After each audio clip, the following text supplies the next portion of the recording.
Hi all, it's Teresa. Well, here we are on another acrylic painting journey.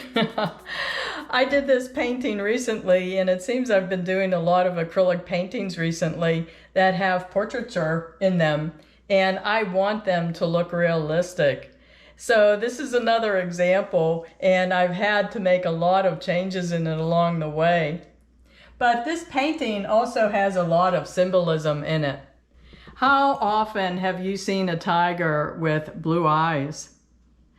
Tigers usually have yellow amber eyes.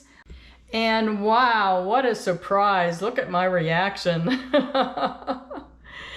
But some of the symbolism in this painting points to the fact that I love gemstones, and I've collected so many gemstones as beads and pendants to bead into different types of necklaces. And this is one of my favorites. This is tiger's eye, and it's the brown variation as well as some of the blue tiger's eye in it. And there's also red tiger's eye, and they all have different metaphysical qualities. But I have to say that blue tiger's eye is actually my favorite. You know, I always notice people's eyes, and it really does speak to a lot about themselves, their personalities, and what they're all about, at least in that point of time. And I think you can tell a lot from the eyes. So I'm calling this painting, It's in the Look of the Eyes. So let me show you the journey of this acrylic painting. It had a lot of changes along the way. So because of the frame that I bought at a thrift store, I had to make my own canvas. And I did that by gluing 2 1/4-inch pieces of foam board together, just using white glue. And I did not add any fabric on top of this like I have in the past when I made my own canvas boards. But I did add a piece of poster board right on top of the foam board, and that's what I'm painting on. It gave it a good tooth. So I started out by blocking in the major shapes of the tiger's face and my face. And I got a reference photo online and put it on my phone, as well as a photo I took of myself and put that on my phone. And my main focus at first was to keep the eyes and nose and mouth level between the 2 faces. So I kept jumping back and forth between the tiger's face and my face and getting details in, but always checking them to make sure they were pretty level with each other. But then I noticed that the 2 faces were just way too close. And this painting originated from a really strong image I got in my mind. And in that image, the faces were not this close. So I had to make the decision to white out my entire face and repaint it. I wanted to move it a little to the right. So I started repainting, and at first the face was too straight up and down.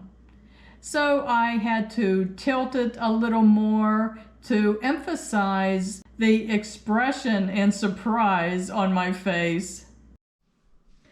So after that, it was just painting in more and more details. Again, jumping back and forth between the tiger's face and my face, and the background that I decided to start putting in, and I wanted to use a green there to pick up the color of my eyes, because my eyes are actually hazel green, but depending on what color I'm wearing or the environment I'm in, they turn blue too. And I wanted to keep a nice balance between lights and darks too. So that's another reason I kept jumping back and forth between the 2 halves of the painting. Also, I exaggerated the eyes quite a bit on both the tiger and myself. And the color of my face is exaggerated too. It's usually not yellow like this, but I wanted it to be yellowish orange to pick up on the orange color of the tiger's coat. And the same with my hair. I made it kind of reddish brown. I was trying to blend in the look of my face and hair with the tiger's face and hair too. Again, this is all symbolic of a personal nature. And I usually don't even paint in the whiskers when I'm painting animals, but I decided that I really had to for this painting because the tiger's face is so close up. But I was happy in the end of how the whiskers looked. And I decided to make the whiskers more elongated on the one side of the tiger, kind of reaching towards me. Again, a lot of personal symbolism here that I'm not going to broadcast here. But I love including symbolism that's only known to me in my paintings. So here's the way it ended up originally. And then my daughter, who's 36 years old, said that he looked a little derpy. So I don't even know how to spell that, and I don't know what it means. But then I decided on my own that he looked a little loco, a little crazy. So I worked on it some more, and I changed the eyes quite a bit. I made them smaller, a little bluer, and I tried to change the gaze of the eyes. And I think either one would have worked okay, but I'll leave it as is for now. And I've been known to take paintings off the wall and continue painting on them after I live with them for a while. So we'll see what kind of eyes he has next month.